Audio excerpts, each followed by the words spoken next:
de la semaine, finalement, il est ici, Bruno Landry. Ça va, Bruno? Je suis là. Bonjour, Claude. Ça va très bien, oui. Oui.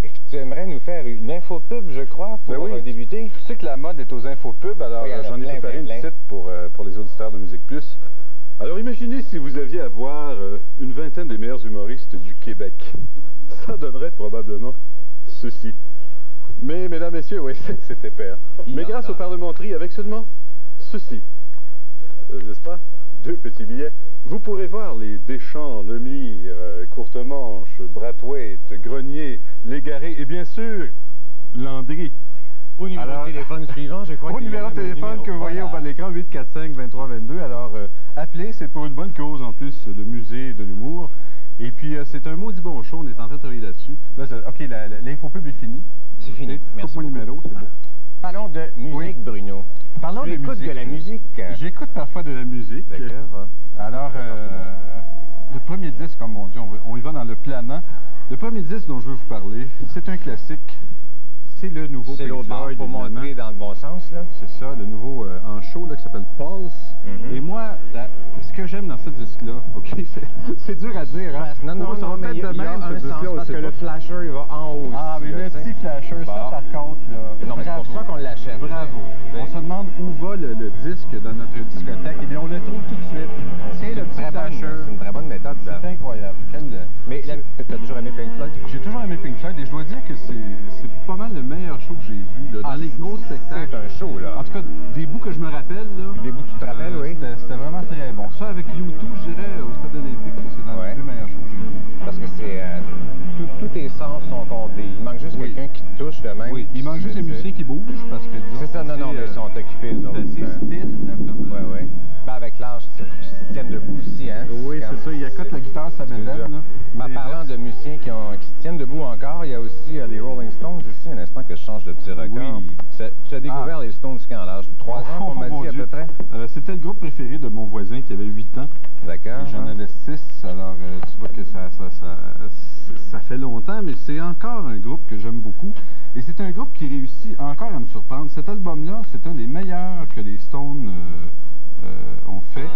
Ça me rappelle un petit peu Get Your Eyes Out, qui est un album qui avait autant de feeling pour un album live. Ils ont fait leur propre concept unplugged.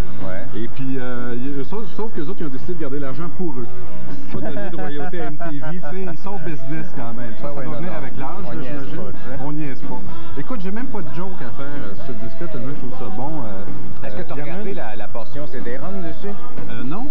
Parce qu'il est supposé, oui, parce que tu as une petite portion CD-ROM là-dessus. Une portion CD-ROM là-dessus. Tu as un petit lecteur CD-ROM, hein? Aussitôt que j'ai mon lecteur CD-ROM, tu peux être sûr que je vais regarder ça. Il faudra découvrir ça. The Spider and the Fly, un vieux blues. Je pensais que c'était Willie Dixon qui avait écrit ça. Pas en tout, c'est Jagger Richards. Il y a des tunes fabuleuses. Sweet Virginia, Let It Bleed, Angie, Wild Horses.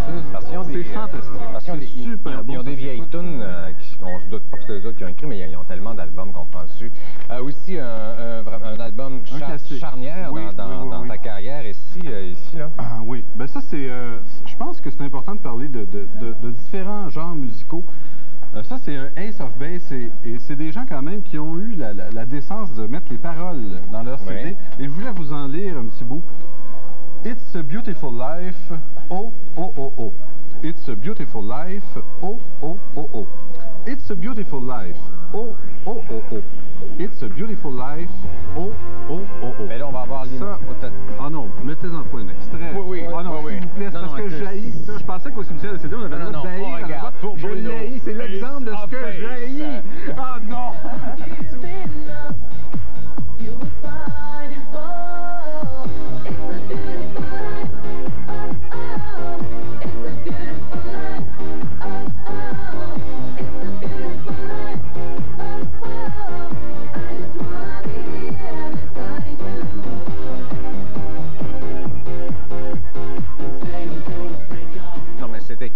C'est ta bonne là. N'est-ce pas? Ça n'a pas de maudit allure. On peut le dire qu'on haït ça. Hein? On peut te le dire. Moi, des fois, je le dis, ça m'arrive. Bon, ça a été vraiment une découverte. Montre la pochette au monde, là. Oui, c'est Gaston Mandeville. Il aurait dû appeler son album... Non, l'autre bar. Oui, l'autre bar. Comme c'est l'autre Caméra, excusez-moi, Caméra.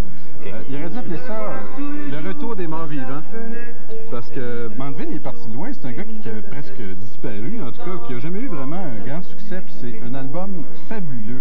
On a quelques-uns comme ça au Québec de sous-estimés, tout comme Stephen Faulkner est quelqu'un de sous-estimé, comme Jim Corcoran l'a été pendant très longtemps. Mais ça, on parle d'un petit album, là. Achetez ça, ça s'écoute comme un Cabrel, ça me fait beaucoup penser à Jackson Brown, entre autres. Moi, ça me faisait penser à Maxime Le Forestier. Et des belles chansons, des beaux textes et surtout beaucoup de feeling. Alors bravo. Une seule petite critique peut-être, Gaston, pas obligé de sourire sur les pochettes. Il faudrait que ce soit entre où sont passés les vrais rebelles, il y avait la bête, il était comme ça, tu sais, puis celle-là, où il y a des autres qui a l'air un peu nono quand il sourit, mais vraiment, c'est un album à avoir dans sa discothèque. D'accord. Alors, pochette d'album, ici, c'est Sinclair. Pourquoi Sinclair? Pourquoi? Parce que... Pose des questions et tu réponds, c'est bon, continue. Hein? Continue. Bon, je fais ta job, oui, c'est bon ça. Excellent album, hein? C'est tout simplement parce qu'il n'est pas si pire pour un Français. Non, mais ils sont améliorés. Ils sont partis de loin, il faut l'avouer, mais coudonc, c'est pas si pire. Ils ont lâché les accordéons sur les coins de rue, là, il est temps, tu sais. Il y a du feeling, ce petit maudit-là. Il fait du funk, qui est pas une musique... Je l'ai jamais vu en show, mais c'est dynamite, apparemment. Il paraît qu'aux dernières francophonies, j'ai manqué ce show-là, moi, j'étais au chalet. Il paraît que c'était fabuleux. Il paraît que c'est un des meilleurs shows avec Darin Léchère aussi, qui a fait un très, très bon show. Par contre, une petite critique, si j'avais une petite critique, son dernier album m'a un peu moins séduit que celui-là. Moi, si j'avais un album de Sinclair à acheter, ce serait celui-là. Que justice soit faite. C'est là-dedans où il dit « Je vais te faire mal ». Entre autres, il se promène. Là, son nouveau look aussi, là, tu sais, il a les cheveux plus courts, blonds, là, un mélange... ça pensait un peu à un mélange entre Coco le clown et Marie-Denise Pelletier. Mais, mis à part ces critiques-là, c'est un bon produit. Un bon produit de nos amis français. Et on finit avec les vidanges ici, Garbage. Oui, Garbage. Au Québec, ça s'appellerait, je sais pas moi, vidange, poubelle, détritus. Détritus, c'est bon, c'est latin un peu aussi, tu sais. Détritus. Et ça, t'as découvert ça il n'y a pas longtemps. Ça, je viens de découvrir ça. Écoutez bien. Hein? Et non, ce n'est pas une erreur. C'est la nouvelle musique. Attends, ça. Ils nous surprennent. Ah, c'est là. Ah, c'est là. OK. On peut l'arrêter nous-mêmes, le repartir, ça fait pareil. Mais ce qui est bien le fun avec Garbage, c'est que, écoute, il y a bien du fuzz, on n'entend pas vraiment ce qui se passe. Les musiciens sont très laids. La chanteuse aussi. Non, quand même. Ah oui. Et puis, les paroles sont déprimantes. Bref, ils ont tout ce qu'il faut pour faire un gros hit. D'accord. Bien, merci beaucoup, Bruno. C'était fortement agréable de te recevoir. Merci, Claude. Amuse-toi au Parlementerie. Alors, venez nous voir au Parlementerie. Ça va être drôle.